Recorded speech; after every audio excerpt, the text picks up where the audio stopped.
Hello, everybody. I'm Robin, and these are my reflections. And today we have book reflections. So these are all of the books that I want to talk about for September and October. I'm combining the 2 months because just so that you know, if you're here for book reflections and you're watching this, then I'm only going to be doing two more of these this year. So I'll be doing this one in October, and then there'll be one more in December.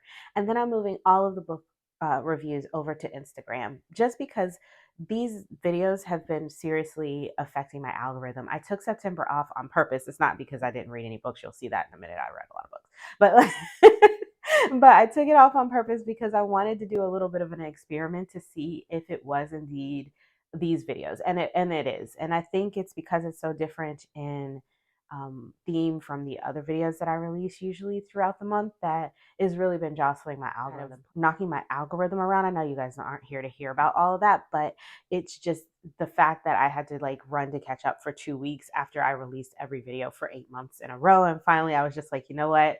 This has got to stop. So I love talking about the books and I will continue doing it, but I am moving it over to Instagram. I don't know exactly what that format will be. I'll decide that in December, but I do know that that decision has been made. So if you're here for book reviews, I wanted to let you know up front to after December, navigate over there. That's where you'll find all of those reviews. So let's talk about the books that I read in September and October. I've separated them out because there's a lot of books here.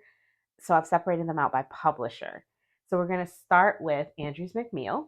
So we're going to talk about these two books, and then I have a bonus here, which is a little deck that I feel like is a book in a box. So we'll get to that at the end. But let's talk about these two first. This was so much fun.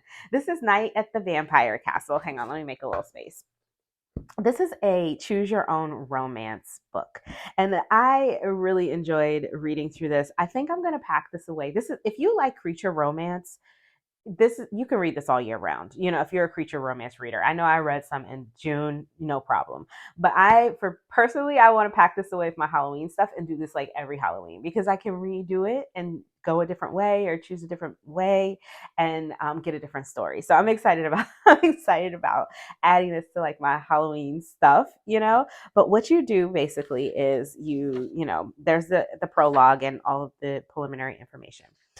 And then to these little parts where you have to choose a direction and it leads you along on the story. And there are markers as you go along where you can gain, a marker. And then if you get to the end of a story, you can return to one of the markers. There's space in the back for you to take notes, or you can do it. I just did it in my phone. I took notes in my phone where I wanted to return to or which way I went, which page I chose so that I could return and try again. So, yeah, and you can just redo it again and again, try different ways, go different, directions, make different choices. And it's a lot of fun. There's all kinds of different romance here, and who you are as a character is not specified. So you are whoever you want to be. You can make up your character, but all of the other characters are very vividly described, as well as the scenery. So look, this is just regular writing. We're not talking about any kind of like classical prose or any kind of beautifully metaphorical descriptions. This is a normal book. Think things that you can get on Kindle Unlimited, things like that. It is for adults, and it does get a little spicy in some places. And I do think that there are some places where it's a little bit slow, where they're trying to describe kind of the scenery and everything, just so that you know what you're getting yourself into when you make your decision.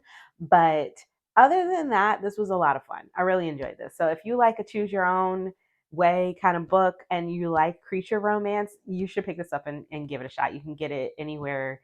You can get this at Amazon. I'm pretty sure at Barnes and Noble. You can get it from Andrews McMeel directly. So yeah, and I would say all year round this would be great. I haven't read one of these in a long, long time. So it was kind of fun as an adult to try this again because I haven't done this since I was a kid and I really enjoyed it. So I have another one on my shelf that someone gifted me a long time ago that I'm going to try, and we'll see how that goes. But this was Night at the Vampire Castle. This is the back of the book if you want to take a screenshot and read about it.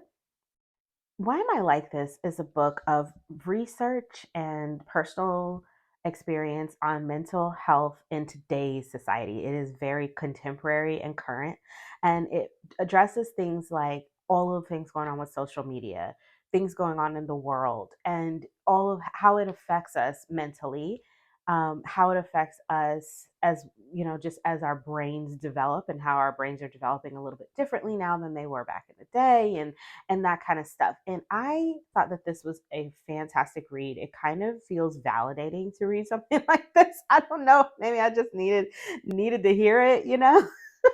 But I enjoyed this. So this is, I'll just read to you what it's about. So it says, in the face of an uncertain future, technological dependency, and increasing social disconnection, we are battling unprecedented levels of stress, loneliness, burnout, and insecurity. Drawing on her own experience of mental health issues, Gemma Stiles investigates how our brains work in order to better understand and navigate the unique pressures of life today. Featuring the insights of experts and the latest research, Why Am I Like This shows that by understanding what can impact our mental health, and by choosing to be compassionate and kind rather than judgmental, we can start to feel more hopeful, connected, and at peace with ourselves. So here is the table of contents. You have what's happened to our mental health. Why are we like this? So this is a little bit about the science behind it all, the research. What was I thinking? Knowing me, knowing you. Why do we get stuck in the comparison trap? Is social media changing our brains? Why can't we get along? How can I make a difference? Can I change my brain? If you're interested in something that's not too heavy, because her writing is very conversational, it's very easy to read, but it is based in research. And you can see in the back that there is, a notes section with lots of, citations, and throughout the book you'll see where it says, research suggests this, research suggests that. So it is based in research, but it's not dry, and it doesn't feel heavy or overwhelming or judgmental. And I kind of like that about this book. Look, it's talking about open tabs, and how that affects us psychologically and mentally, and how that works, how it affects people, as particularly if you have ADHD and stuff like that. Habits that we form, how labels affect us, and labeling ourselves, even with things like introvert and extrovert, or something as big as having ADHD or being autistic. These are labels and how they affect us. Talks about some different therapeutic solutions, all kinds of stuff. There's good stuff in this book, but like I said, this is the author here. But like I said, it's relatable and easy to read. So I think if you're interested in this kind of stuff, it could be a nice read. It could be a nice read. I'm not saying it's groundbreaking or anything, but it was interesting, and I kind of was interested in it. I think because I'm feeling a little overwhelmed by what's going on and how things have changed. Because I've lived in the time where social media wasn't even in existence. So this is, so I can feel that shift. And sometimes, and I go along with it. Obviously, I'm on social media, but um, it has changed me. And so sometimes I do ask myself, why am I like this? Why can't I focus? Why can't I remember anything anymore? What is wrong with me? Why can't I remember a phone number? And it's like, nothing's wrong with you. This is what's going on. This is how the world has changed. And, I enjoyed reading this. So Why Am I Like This by Gemma Stiles. That's also from Andrews McNeil. And then the last one was Women Don't Owe You Pretty. I am going a little bit fast because I have a lot of books you guys are going to see. I don't want this to be like 2 hours long. This was a deck, but it was also a book. So if you prefer the book, I will list that down below for you. I like a deck, and I don't know what is up with this box. I had trouble with the box. I have to get a new situation to store this in. The booklet is a little bit bigger than the cards. So that's why I'm keeping it in the box, but they keep getting stuck in there. Okay, here we go. The booklet is not much. There's nothing here, just a little bit of introduction and kind of her talking to herself. So YF is young Florence and OF is old Florence. So giving herself some advice, right? And then these are just facts mixed with advice about protecting your energy as a woman in this world. So you've got stuff like, I am not responsible for the idea that you have created of me in your mind, right? Stop settling for crumbs. You deserve the whole damn cake. Unpack your identity. Let that shit go. It's not always face and masks and selfies, right? Do you need to break up with yourself? Challenge your internalized misogyny, minimize the power of internalized misogyny. On the back of the card, you have more of her writing advice, research, or whatever she's put back here for each of these facts or suggestions, right? So for this one, settings and holding boundaries is a way to filter out the people who simply just don't matter. And then it says how a person responds to my boundaries or how they respond to me telling them that they have done something harmful helps me decide whether or not I should keep them around. If someone can't put aside their ego to consider someone else's perspective, realize that they exist outside of their own perception, and that gasp, they are in fact human and they made a mistake. They are not the kind of person that you want in your life. You will never receive an apology from someone who refuses to see your perspective because they will always believe that they've done nothing wrong. So it's just, these are very empowering. And like, I don't know about you guys, but I've been choosing the violence lately, not gonna lie. So like, I've been choosing this. So like, if that's you, you might want to check this out, the book or the deck. I will just put a few more here. If it's not a fuck yes, it's a fuck no. Maybe it's a girl crush. Maybe you're queer. And then there's some information back there. I'll just let you read if you want to take a screenshot.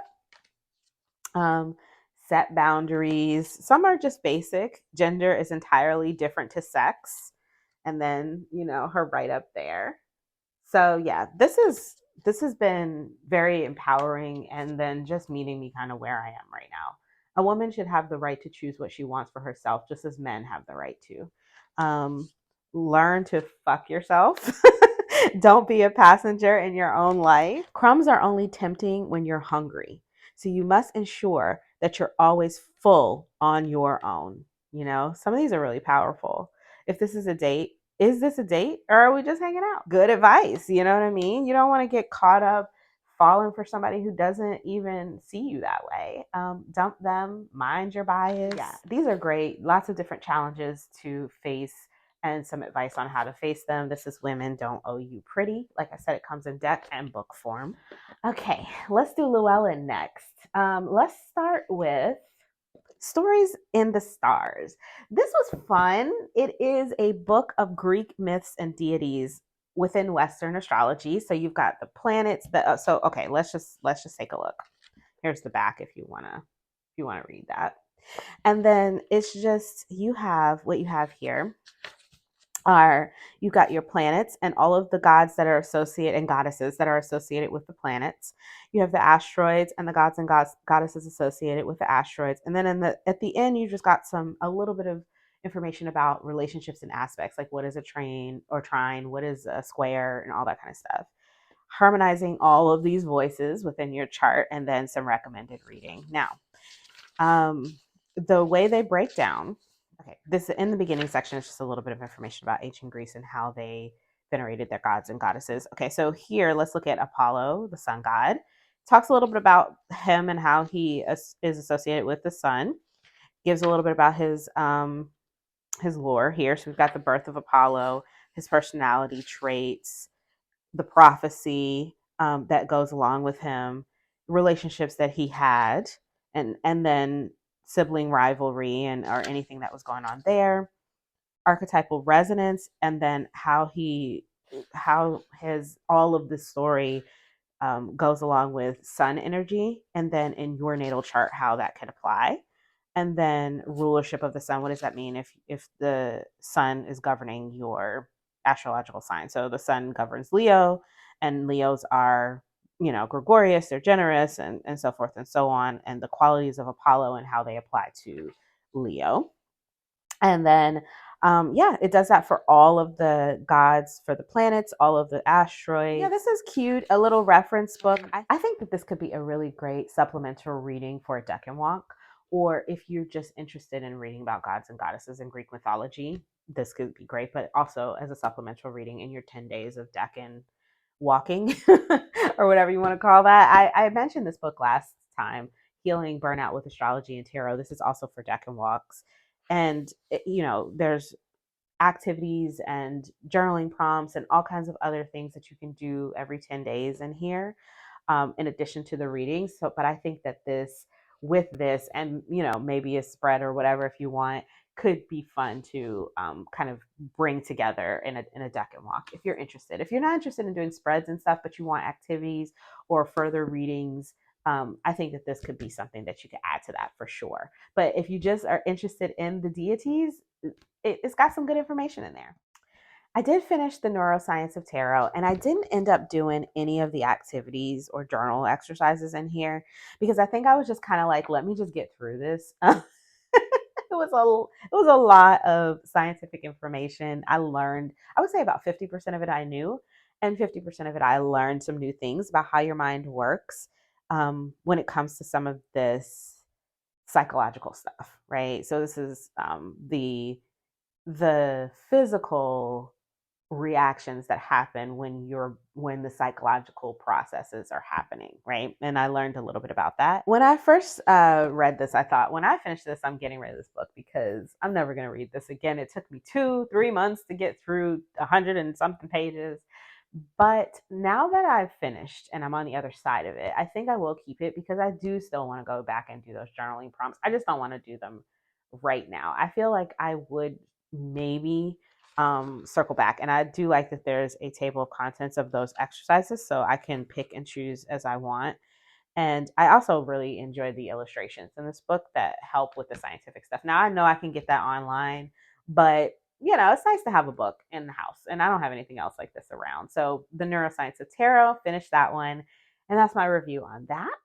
I'm not much of an anthropological person, so I don't run across books like this often. This came from Llewellyn, and I think that this is so cool. This is not the type of book I normally would read, but I really learned a lot from this book. So I think if you're a writer, or if you're interested in the archaeology, what is the word I'm looking for?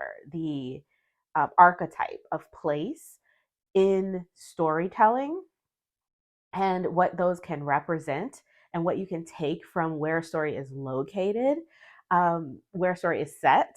And then also, if you're just interested in the like that kind of like anthropological study of storytellers and where they place things, I think that this could be, you might like this. I enjoyed this. I thought this was really interesting. It was intriguing. I'm kind of nerdy though, so I don't know. So here's the back if you'd like to read it. I don't know if it explains it that well, to be honest. I'm going to read you the forward, which I think explains it a little bit better. Here's the table of contents. And so you can see you've got adaptations from around the world, the forward. There's more to story than you know: myth, fairy tale, and film. 3 core concepts essential to every journey. You've got the descent and resurrection, the chaos and the void, the beast and the guide. So then you've got the location of the world journey, which is based on the hero's journey. So you've got the cavern, the deep, the vessel, the forest, the labyrinth. And it talks about various stories there. And then the epilogue, a resource, some films and books reference, the bibliography, an index, all kinds of things that you might need. This little table of contents here tells us where everything came from, these story adaptations that she uses. I think this would have been really cool as a map, but I wonder if maybe there's like an app for that. You know what I mean? Like if I wanted to map all of these things, maybe I could do that in an app. But I think it would have been cool if they would have just put a map of the world and then stuck like dots with these on there. That would have been cool. But exploring the deep meaning of storytelling is the forward. And I'm going to read a little bit from this just so that you can get a feel for what it is, because I don't know if I can explain it any better than they did here. So it says, her book covers numerous narratives from the ancient period to the present and from numerous cultures to demonstrate how we humans are more closely related than we realize. Throughout the world, we are drawn to and enchanted by the metaphorical language of tales that stick to us like memes embedded in our brains and imaginations. The narratives in her book are chosen mainly from oral tradition because these are eternal stories. They stay with us because of the wisdom and warnings. She retells 15 tales from ancient Greece, Wales, Germany, Norway, Africa, England, and more. And at the end of each tale, she offers interpretations that show how closely these incidents are to those in modern times. Her insights are often psychological, including metaphorical explanations and revealing how closely human beings are to one another. As she argues, Storytelling is part of our humanity and our communities. At the end of her book, she includes a resource section filled with questions and answers that might help readers explore the ideas and concepts within the tales that she has discussed. Her book is not just a work to read and enjoy, but one to act upon in our daily lives. In short, Holly's book is a real adventure. So here it says there's more to storytelling than the plot. In this book, we'll explore where it happens, which just as powerfully influences the outcome of the story as the steps or the process. The where enriches the how, making quest stories deeper and more meaningful. These colorful and fascinating locations are a core part of the adventure, influencing how the seeker faces challenges before they rise up and resurrect. And I thought that this was, I mean, it's just an interesting, it was an interesting book. I haven't read anything like this before. And I think that this would be really great for people who are writers or they are storytellers. And if you're interested in seeing some connections and maybe getting some thoughts on archetype of place, this is a good one. So this is Once Upon a Place. And then finally from Llewellyn, I got my tarot calendar in. So I was talking about this when we were doing the catalog, and I'm very excited to have it in. This one is written by Charles Harrington, and if you've ever seen one of their calendars, I haven't opened it yet because I want to be surprised, but here's the advertisement sleeve. You get 12 cards from either their catalog or Los Carabeos catalog or sometimes Blue Angels catalog. And each is a 2-page spread. So you have the top of the calendar and the bottom of the calendar. When you open it, you get the card, a little bit about the card and the imagery and where it's come from. And then there's usually some little explanations. Like in this one for the Queen of Wands, it talks about the tree of life and the black cat. So it's talking about symbolism. And then it gives some advice about confidence for cartomancers.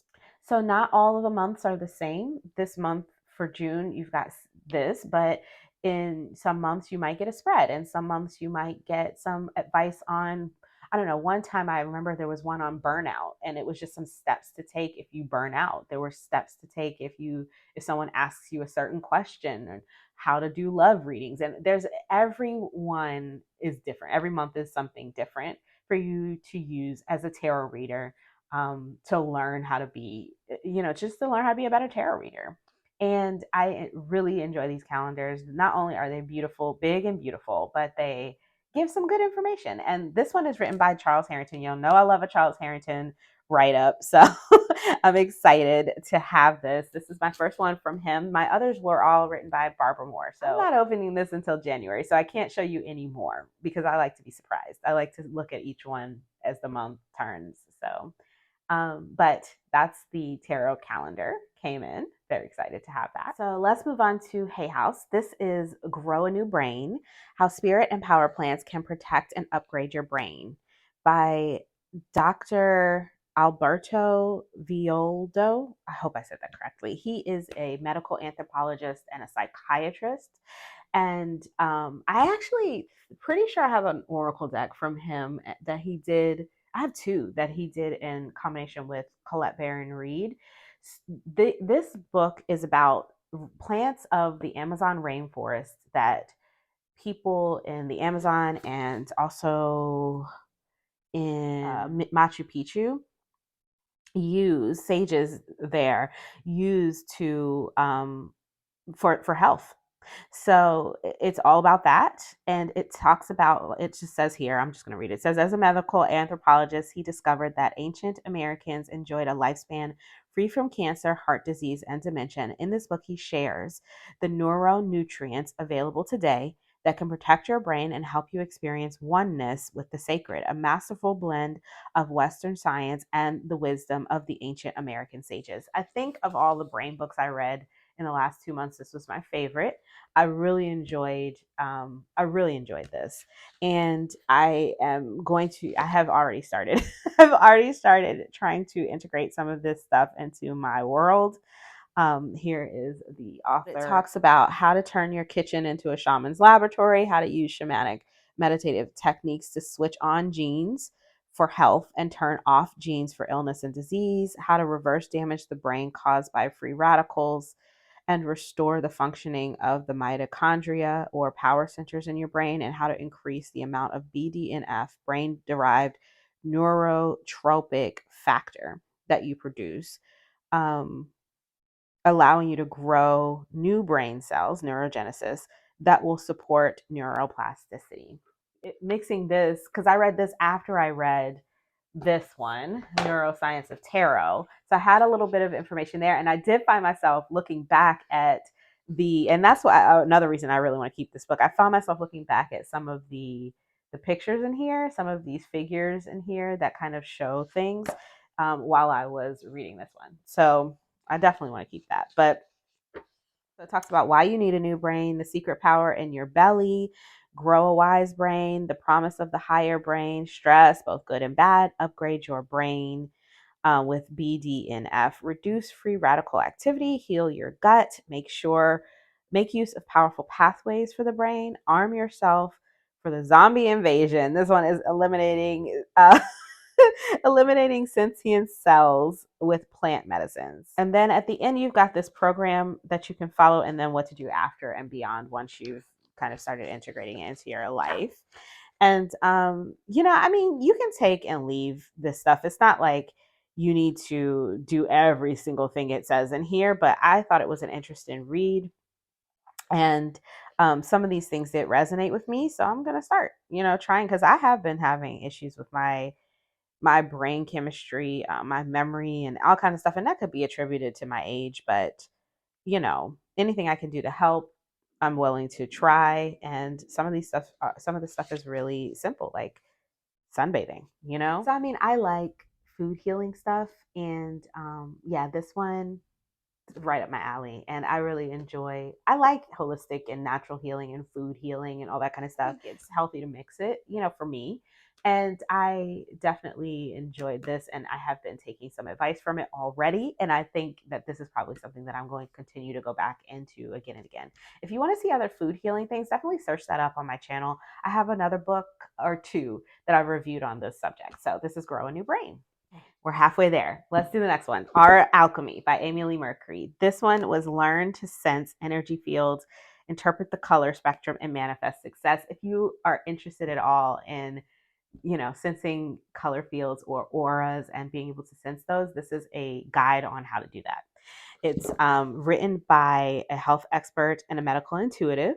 She's got 16 books on various subjects in the metaphysical field, and she walks you through pretty much how to see and connect with auras, your aura, the aura of others, interpret the colors, the textures, how to cleanse auras, how to optimize auras, how to protect your aura energy, and harness the power of the quantum mechanics. So it's all of that in one book. It's basically a guidebook to the aura energy and aura, like it says, aura alchemy, seeing them and also being able to adjust them. All of it is in this book. Everything that you could possibly need. I gave it a fast read through. I would definitely be going back through it. I did try to work on some of the stuff. I cannot say that it helped me become I can't say that now I see auras. That's for sure. But I can say that I do feel more connected to color energy after reading this, and it was very intriguing to read it, and I will keep practicing and trying. I will. It's not something I think that's just going to come overnight, right? Of course, it's not a magic book, but it was interesting to read about the process of it, because I've never taken classes on any of this stuff, and books like this just helped me learn a little bit more about metaphysics and this kind of stuff. So I like this was really great because it felt very comprehensive. So we've got energy fields, seeing auras everywhere, your intuitive auric odyssey. So this one is, what do you do with the colors? What are the color meanings? What are the qualities? How can you change them? What are the textures? That kind of stuff. Then you've got cleansing electromagnetic fields, manifesting with aura alchemy, so using the aura for manifestation, and then togetherness. So this is like when your auras are intact, protecting your aura, own your personal space, the family aura, and then what happens to auras during sex. So there's a little spicy chapter in there. The writing felt approachable. It didn't feel very academic. It didn't feel like she was talking at me. And then she did put some personal, examples in there, which I think were very helpful to break up a lot of the information, because this is like a book of information. I don't think it's one picture. Oh, look, there's a chart. But this is a lot of writing, right? It's a lot of writing, um, and a lot of words in this book. So it was nice to have those personal experiences in there and stuff like that to break it up, so it didn't feel like just listing facts and things like that. It felt very approachable. I went through it little by little. I didn't read cover to cover. Like, there's some scientific stuff in here, right? And to do with like quantum physics and stuff like that. And so even though she was using some vocabulary in here that I'd never heard of and talking about some things that I didn't know anything about, I never felt lost at all. Even though I wasn't reading it cover to cover, I was reading a few pages and stopping, reading a few pages and stopping, putting on my bedside table, picking up something else. And I didn't feel lost. And I think that was due to her approachable way of writing. There's some little breakups here, like telling some stories and further research and things like that. So I thought that this was interesting. And if you want to read about auras, it's a nice comprehensive book. So this is the Aura Alchemy. Finish the Divine Frequency. Definitely we'll be going back through this one again. Another one this is by Aviola Abrams. And if you've ever read one of her books, they're very approachable and very powerful. So anything that I learn in here, these are things that I'm going to want to read again and again and again. So I definitely will be going back through this one, and keeping this book to go through again. And I think it's meant to be gone back through again and again and again. It's a book of tools for changing your life, for bringing yourself joy and abundance and things like that.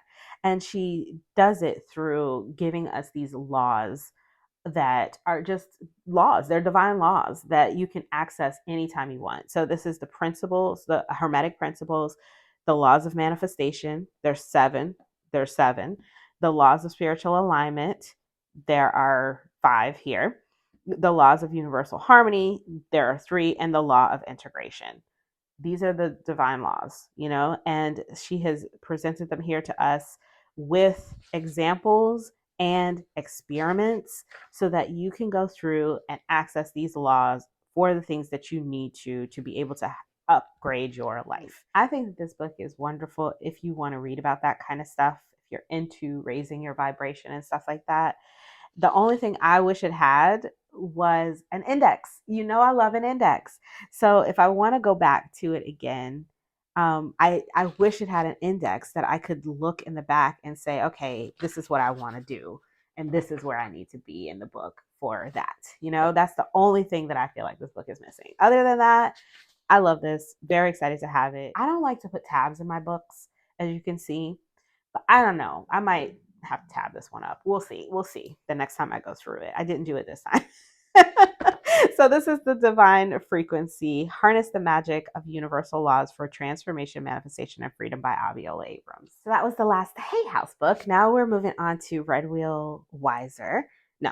Wiser books. I had to check, guys. I'm getting lost a little bit. I've been filming for almost an hour now. Okay, so this is Tarot Tableau Revolution, by Maria Alves Hernando. I am so excited to have this. I watched a video that she did with World Divination Association some years ago. This was probably like 2020 or 2021. They were doing their I don't know, summer school or something like that. And she did a video where she used the tarot, what is the name of the deck? I can't even remember now. It's now mass market. It was indie back then. And she was reading on somebody's kid's boyfriend, somebody's daughter's boyfriend, right? And their new marriage or something like that. I can't remember, her fiance or something. And she showed us her method of using Tableau to read. And that video stuck with me so much that ever since that video, that is how I do almost all of my relationship readings. If you have ever seen me post on Instagram just like random where I'm like, oh, I did a bunch of readings this week, check out, you'll always see a tableau on it. Like you're gonna see, like, that's how I've been reading ever since I saw that video. And I think that for me, that was something that I was doing kind of intuitively and naturally anyway, but to see her break it down in a structure um, kind of really resonated with me. But this is her system in a nutshell in this book. It does not have, so you don't need the video, you got it in the book. I did try to find the video so I can put it down below, but I couldn't find it. I don't know what happened to it. I don't even know if it's still up, y'all. But you don't need it. It's all in the book. Her entire system, everything she talked about in that video plus some is in this book, which I was so excited to get because now I can brush up. Because you see something 5 years ago, it changes, it morphs. Your memory is my memory is a little funky, because so I was excited to have this to be able to brush up, sharpen my skills, and just have it in a book where I can look back at it when I'm ready to, when I forget something or I have a question about something. So let's take a look. So here's the contents, and she breaks it down in layers, easy to follow. You start with the layers. What are the layers of a reading, and what are the things that you can focus on? Elements, numbers, colors, body language, aspects, reversals, all those types of things. And then she talks about the tableau and the 9 cards and the dynamics in that 9 card spread and what cards are heavier than which and directionality and all that kind of stuff and how to move through the spread. And then she gets into context. So, reading for relationships, reading for career and finances, reading for health and well being, spiritual purposes, and so forth and so on. And then there's some concluding thoughts. There are no practice readings in here. It's not a workbook, but she does give you, with every different technique, she gives examples. For instance, if you're talking about the relationship dynamics in a tableau, your checklist, the timeline, the spine, like what is the core of that tableau? How do you read the rows? How do you read the corners? How do you read the columns? What is knighting and how does that work?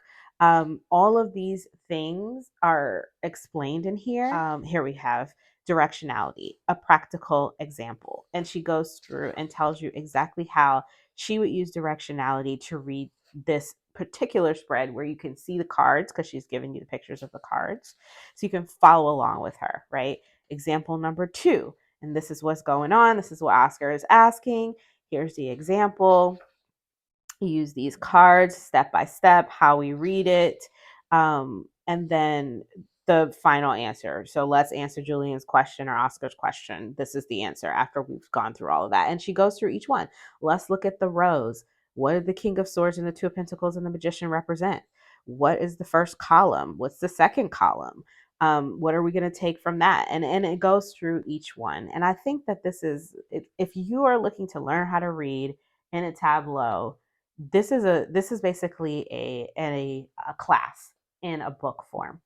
So rather than having to, sign on to Skype every week and get this information and follow along with the PowerPoint and take notes, you've got the book, the whole class is here, and you can get that information at your own pace. So again, Tarot Tableau Revolution, Maria Alves Hernando, from the World Divination Association. Exciting to have this.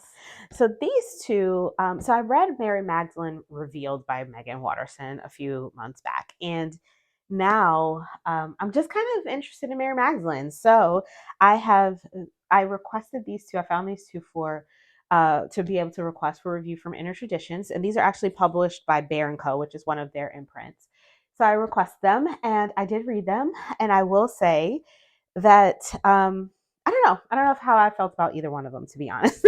This one is channeled messages from Mary Magdalene. So basically, the author Adele Veneri has channeled the messages. Hang on, let me move this one.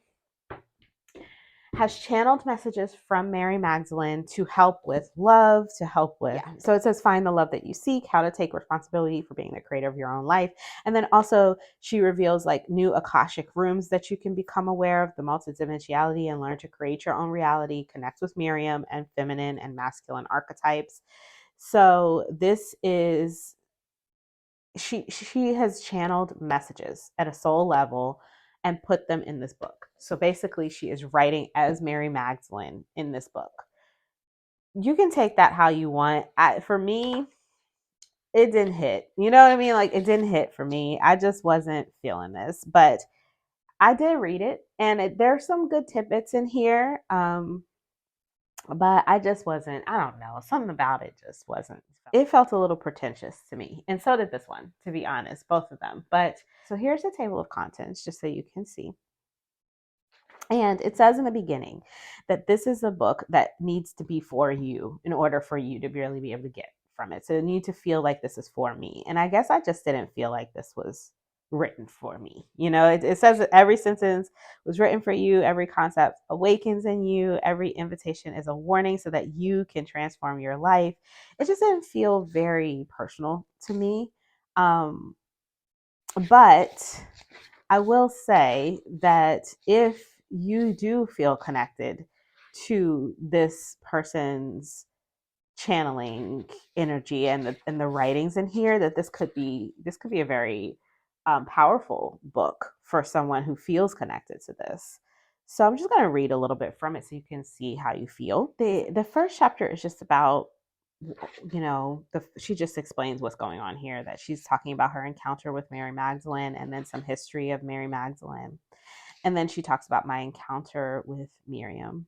Miriam came at a very painful time in my life, one of the many dark nights of the soul that I went through. I was suffering for a man, or at least I thought that I was suffering for a man because I thought I fell in love, but in reality, I was suffering for my soul because it is to her that I had not completely given myself. After returning from a trip to Argentina, I found myself in a pool of blood with a very strong menstrual cycle, high fever, and many tears. Not by chance, the cycle, a sacred symbol that reminded me of my being a woman. Now, I will say, before I go any further, that this is translated from Spanish into English. So there's that as well. So you have to take that you have to know that when you're reading it. So it says, I dreamt of a woman with dark skin, pregnant in the ninth month, with two large breasts, and on her belly a woman's face that reminded me of that of a shaman. In the dream, I looked at myself in a mirror and I recognized myself in that woman. I found myself in a small room with little furniture and four suitcases that contained the essence of the past that was left behind, with a window from which one could see only silent cypresses. The menstrual cycle abounded, and my body temperature went up, while sweat and chills alternated like in a tribal dance. In the past, I always had a great relationship with my feminine energy. I thought I knew it deeply. I had helped many women to find it and express it. However, the energy of my femininity in that moment that preceded the encounter with Miriam was turning into sacred energy, into divine energy. I felt clearly inside. I felt clearly inside me an alchemy that flowed through my blood, while deep inside me everything was purified. And she goes on, and here's where she meets her. She says, in her warm, fragrant silence, with gentle grace and sweet firmness, she started talking to me. I returned to unite with him, not to replace him. This was her first message. God, how I felt small in front of such beauty, too small in front of so much light. It was too much for me, or rather, this is what I believed. I understand now that this too much that I felt was the mirror of myself. So it was that, knowing of other sisters in the world that loved her so much. I tried with all my strength to involve a Venezuelan friend to come to Italy. However, things got complicated and did not flow naturally. I stopped. I surrendered completely when one night, in the company of a full moon and with the majesty of the cypresses, she talked to me. Why do you look for me in others if I'm here for you? And it goes on with her encounters and all of the things that happened between her and Mary Magdalene and the messages that Mary Magdalene shared with her that she wants to share with us. If you like the way that sounds, and that sounds like something you might want to read and you want to hear more about her encounter with Mary Magdalene, you should pick this up. It's a fast read, easy to read. Like I said, it is translated, so sometimes it does feel a little bit clunky, but it was easy to read. It just, for me, wasn't what I was looking for. You know what I mean? So that is the Magdalene frequency. Okay, so this one is Magdalene's Ascension, Mary's Journey to Becoming Light. This one was very research heavy, a lot of scholarship, a lot of academics. This was heavy. Okay, this one was it was heavy. I I think this is still not quite what I was looking for, but a little bit closer because it gave a lot of research, which I thought was interesting. But like I said, a heavy read. So it says the author explores Mary's family background, her education in Egypt, her mission in Western Europe, her life and work alongside Jesus, also known as Yeshua, and her anointing as his wife and his appointed successor.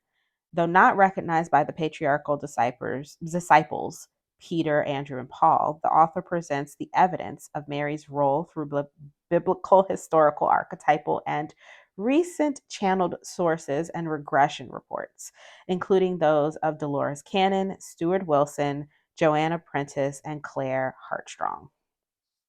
So that's what you get in here. This one is also, I believe, translated. She is Dutch, and I don't think this was written in English. I am pretty sure this was translated. Let me just take a look. So it was written in Dutch and then English edition in 2025. So originally published in Dutch. So yeah, this one was translated. Um, the translation is less clunky in this. It's very academic.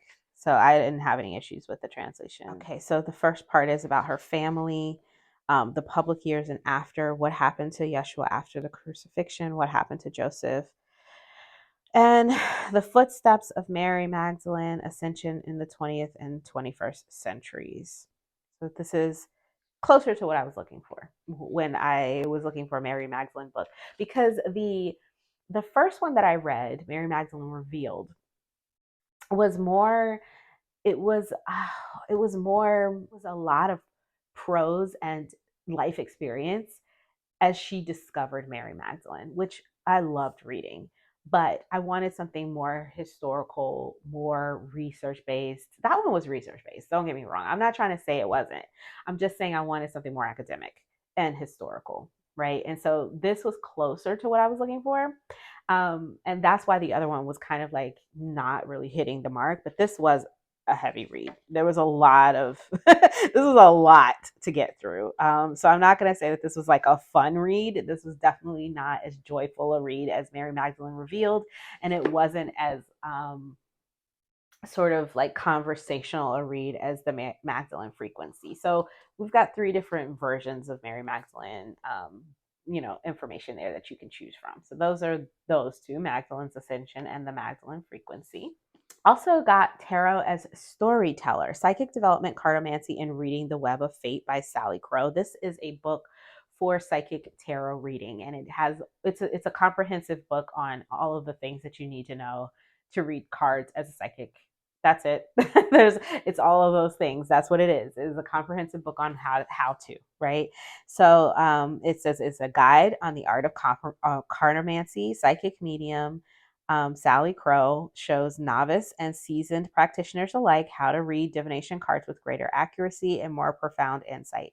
She shares practices on how to help you develop a psychic ability, empathic protection, body dowsing, utilizing sacred space and divine timing, and how to build your personal symbolic language. She offers techniques for developing intuition and analytical questioning, providing a clearer picture of the players, situations, and details, and thereby encouraging you to take on the role of storyteller by looking deeply into the symbols and tales of each card.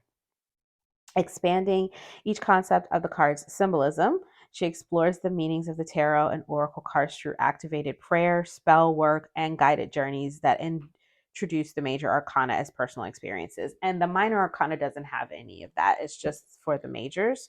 And the parts on the cards is only the last part of the book. The first part of the book is all about how to, which I thought is great because you just need one book. You don't need two books. You don't need a book on the protections and how to do spreads and what is this and how to do that and how to protect your space, and then also a book on cards. Everything is in here.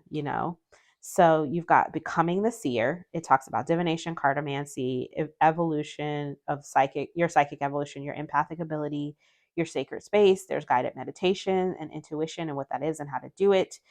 Self-care, personal healing for psychics, telling the story, So that part is about keeping a book of shadows, ethics and morality, choosing decks, blessing and programming your cards, oracular storytelling, karma in the cards, asking the right questions, people in a neighborhood, how we are connected, telling time, and then the spreads and layouts. So there's a section just on spreads and how to lay out your cards. And then you get to the tarot on page 154. So yeah, there's lots of information in this book.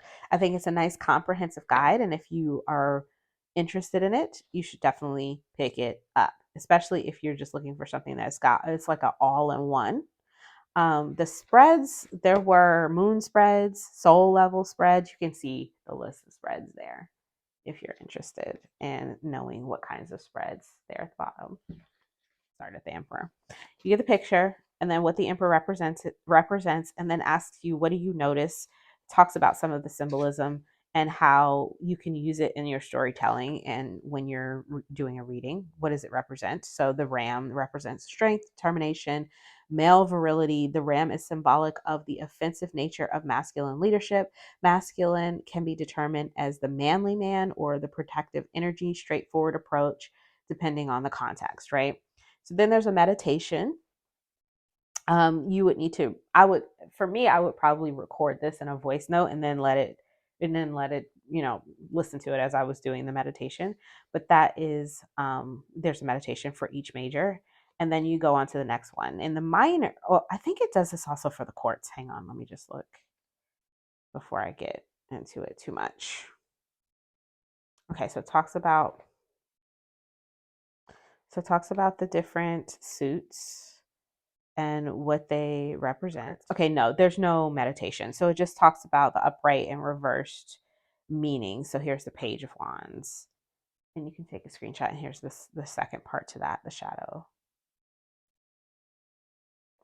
And then the minors so it talks about numerology. And you've got, what is the ace? And then it talks about the Ace of Wands and all of the aces, the Ace of Cups, the Ace of Swords. What did you notice? Oh, there's a hand. What does the hand represent? The suit. There's more than one ace. What are the backgrounds? Then the twos, all of the twos. And what did you notice? And there's opposing forces. We notice the body language. We notice, so that's kind of how she describes the cards. And then in the back, there's just like a index. So if you need to look something up, you can look it up by, look up the word. Okay, I want to talk about, I don't know. I'm looking up things. I want to choose a deck. What page is that on? 53 to 54. I'm interested in reading about death. Death readings to 211. You know what I mean? So it's just I love an index. So this index is fantastic. I think if I was going to recommend a book, having an index will make me recommend a book faster than not having an index. So this is Tarot as Storyteller, Psychic Development, Cartomancy, and Reading the Web of Fate. That's it. That's the last book. So if you are interested in picking any of these up, I will put, and there's more, this is just a few, I will put the links in the description box below. Thanks for sticking around. I know we've been here for a while. I would try to edit this down to under an hour. If you like this video, please give it a thumbs up. Hype the video if you want to help it get out there. Those hypes really help. Check out the next one in December. I've got still probably, I don't know how many I'll get to by then, but I have quite a few more books here to review. And like I said, anything that I don't review, and that will be on Instagram. So definitely give me a follow on Instagram. That link is always in the description box below. And until I see you guys next time, stay safe and be blessed. Bye bye.